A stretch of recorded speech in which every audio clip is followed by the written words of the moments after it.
آئیے کتاب رحمت سورہ الکہف اٹھائیں۔ اللہ تعالیٰ نے ایک واقعہ بیان کیا ہے حضرت موسیٰ اور حضرت خضر علیہ السلام کا، کہ حضرت موسیٰ علیہ السلام عزم مصمم کر کے جب چلے تو اللہ فرماتا ہے کہ ہم نے حضرت موسیٰ علیہ السلام کو جس بندے کی نشانی بتائی تھی وہ بندہ ان کو وہاں مل گیا۔ سفید چادر اوڑے حضرت خضر علیہ السلام وہاں لیٹے ہوئے تھے، تو یہ جا کے ان کے پاس کھڑے ہو گئے کہ حضرت میں آپ کی خدمت میں اس لیے آیا ہوں کہ اللہ نے آپ کو جو خصوصی علم عطا کیے ہیں میں ان کو سیکھنے کی غرض سے آپ کی چوکھٹ پہ آیا ہوں۔ کہا تم میرے ساتھ صبر نہیں کر پاؤ گے، معاملے مشکل ہیں، سفر دشوار ہے، منزل کٹھن ہے، اور میرے معاملات ایسے ہیں کہ تم اعتراض کرو گے، اس کے بغیر تم رہ نہیں سکتے۔ حضرت موسیٰ علیہ السلام نے کہا اگر اللہ نے چاہا تو آپ دیکھیں گے میں صبر کروں گا، اور آپ کے کسی حکم کی کسی کام کی میں نافرمانی نہیں کروں گا، کسی کام کا انکار نہیں کروں گا۔ کہا کہ اچھا شرط یہ ہے کہ جو میں کروں اس پر تم اعتراض نہیں کرو گے، سوال نہیں کرو گے، یہاں تک کہ میں خود ہی نہ بتاؤں۔ تو کہا کہ یہ شرط ٹھہری، میں کوئی بات نہیں کروں گا۔ فانطلقا، دونوں چل پڑے، دریا کے پار جانا تھا۔ جو کشتی کا مالک تھا، کشتی بان تھا، وہ حضرت خضر علیہ السلام کو جانتا تھا، تو اس نے کرایہ بھی نہیں لیا، لیکن جب کشتی پر سوار ہوئے تو عصا مار کے حضرت خضر علیہ السلام نے کشتی کا ایک پھٹا توڑ دیا۔ تو بے ساختہ حضرت موسیٰ علیہ السلام نے کہا آپ نے پھٹا توڑ دیا، یہ سارے ڈوب جائیں؟ کہا میں نے کہا تھا نا تم میرے کاموں پہ صبر نہیں کر پاؤ گے۔ تو حضرت موسیٰ کو یاد آیا، کہا میں بھول گیا تھا، اس پر مواخذہ نہ کیجیے۔ پھر دونوں چل پڑے۔ بچے کھیل رہے تھے، ایک خوبصورت لڑکا وہ بھی بچوں میں کھیل رہا تھا۔ حضرت خضر آگے بڑھے اور اس کی گردن مروڑ دی، اس کو قتل کر دیا۔ صاحب شریعت تھے حضرت موسیٰ علیہ السلام، نہ رہ سکے، پھر بول پڑے ایک جان کو بغیر کسی جان کے بدلے میں قتل کر دیا، اس نے گوایا کیا تھا ہمارا؟ آپ نے بہت ہی جو ہے وہ غلط کام کیا، یہ کام اچھا نہیں کیا آپ نے۔ کہا میں نے کہا نہیں تھا کہ تم میرے ساتھ صبر نہیں کر پاؤ گے۔ کہا ایک موقع اور دے دیجئے، اب اگر میں نے کوئی اعتراض اٹھایا تو پھر دوبارہ مجھے آپ اپنی صحبت میں نہ رکھیے، عذر تمام ہو جائے گا۔ پھر دونوں چل پڑے، یہاں تک کہ ایک بستی میں دونوں آئے تو آپ نے بستی والوں سے کہا کہ ہم مہمان ہیں، آپ ہماری مہمان نوازی کیجیے، کھانا کھلائیے۔ تو انہوں نے انکار کر دیا، کہا کہ ہم تو آپ کو بلایا نہیں ہے، آپ خود آئے ہیں، آپ اپنے کھانے کا خود انتظام کیجیے۔ گزر رہے تھے گلی سے تو ایک دیوار گرنا چاہ رہی تھی، تو جلدی سے اس دیوار کو مرمت کر دیا۔ کہا حضرت ہم اگر چاہتے تو اس پہ اجر لے سکتے تھے، انہوں نے ہمیں کھانا تک نہیں دیا اور ہم ان کی دیواریں سیدھی کر رہے ہیں۔ کہا اب تمہاری میری جدائی ہو گئی، تم نے یہ بھی اعتراض کر دیا۔ تو انہیں یاد آیا کہ وہ یہ بھی اعتراض ہو گیا۔ اب میں تمہیں بتاتا ہوں کہ یہ 3 کام میں نے کیوں کیے۔ اللہ اکبر۔ اب سنیے، قرآن ہمیں بتاتا ہے کہ ظاہری علم بھی ہوتا ہے لیکن کوئی باطنی علم بھی ہوتا ہے۔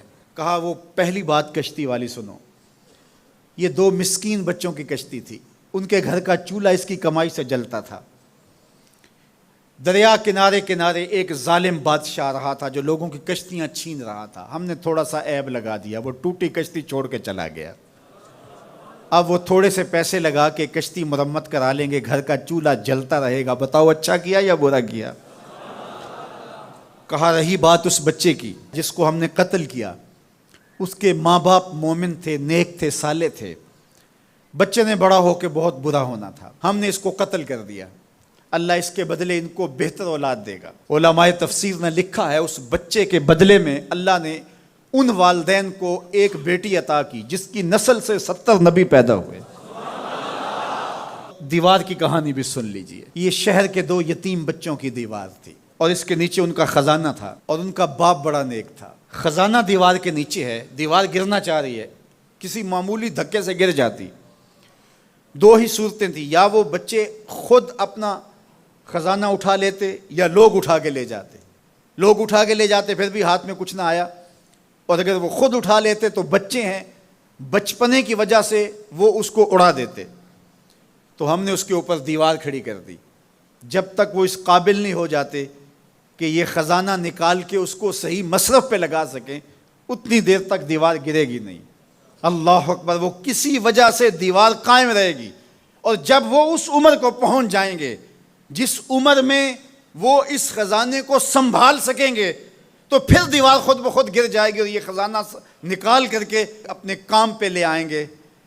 میں جب پہلی مرتبہ اس کو جو ہے وہ غور کے ساتھ تلاوت کیا تو مجھے یہ لگا کہ اس کا انطباق پاکستان کے حالات پہ بھی ہو سکتا ہے، اس لیے کہ یہ بھی یتیموں کا سرمایہ ہے۔ کتنے یتیم روتے بلکتے رہ گئے اور ان کے سر سے جو ہے وہ سائے اٹھ گئے اس وطن کے لیے، لیکن میرے مالک نے اس ملک کے خزانوں پر گہرے پہاڑ اور بڑی بڑی دیواریں کھڑی کر دی ہیں۔ جب تک یہ قوم بلوغت تک نہیں پہنچے گی اتنی دیر تک وہ خزانے ظاہر نہیں ہوں گے، اور جب یہ قوم اپنی بلوغت تک پہنچے گی، شعوری بلوغت، فکری بلوغت، علمی بلوغت، اور رب سے جو وعدہ کیا تھا پاکستان کا مطلب کیا، لا الہ الا اللہ، جب اس بلوغت تک یہ پہنچ جائے گی، اس وعدے کی تکمیل ہوگی، پھر رب دیوار ہٹا دے گا اور پاکستان کو اللہ اتنے خزانے دے گا اور پاکستان ایسا مالا مال ہوگا دنیا دیکھنے آئے گی انشاءاللہ۔ اس لیے رب نے دیواریں بنا کے رکھی۔ تمہارا باپ معین الدین چشتی بڑا نیک تھا، تمہارا باپ داتا گنج بخش علی حجویری بڑا نیک تھا، تمہارا باپ حضرت مجدد الف ثانی بڑا نیک تھا، ان کی وجہ سے میں دیواریں کھڑی کر رہا ہوں اور مضبوط حصار لگا رہا ہوں تمہارے خزانوں پر، اور وہ وقت آئے گا جب تم بلوغت کی عمر کو پہنچو گے، دیواریں ہٹ جائے گی اور تمہارا وطن زمانے پہ مہکتے پھول کی طرح اور چمکتے ستاروں کی طرح اور روشن آفتاب کی طرح چمکتا اور مہکتا دکھائی دے گا، اور زمانہ پاکستان دیکھنے آئے گا، پاکستان دنیا کی قیادت کرے گا انشاءاللہ۔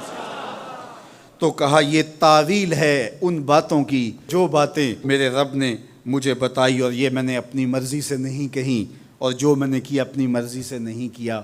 تو یہ باطنی باتیں ہیں، شاید یہ باطنی باتوں کے جوش میں یہ بات بھی میں کر گیا۔ وہ کیا کسی نے کہا تھا کہ بھری محفل میں ایک راز کی بات کہہ دی، بڑا بے ادب ہوں سزا چاہتا ہوں۔